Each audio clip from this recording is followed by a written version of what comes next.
задача посмотреть, да, чего достигли страны, государства независимые, став независимыми. Высказываются мнения, что Советский Союз можно было сохранить.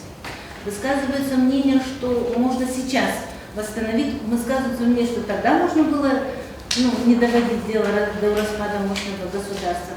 И высказывается мнение, что сейчас многие, такая ностальгия, как было хорошо, и сравнение сегодняшнего состояния экономики бывших союзных республик и то, как оно было, конечно же, в некоторых моментах сравнить нельзя.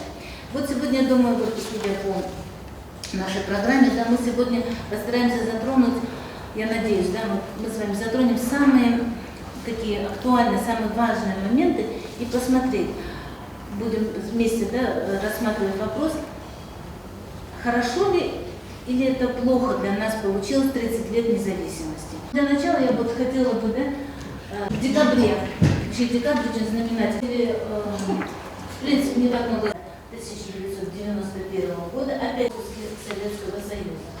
Ставила митинг против развала Союза Москва. В том же 1991 году, чуть раньше, где-то весной, в Грузии, у нас в Казахстане, хотим ли мы отделить. Это данные Международного валютного фонда.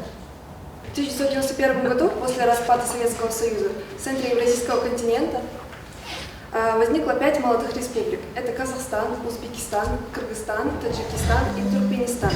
Состава СССР в 1991 году.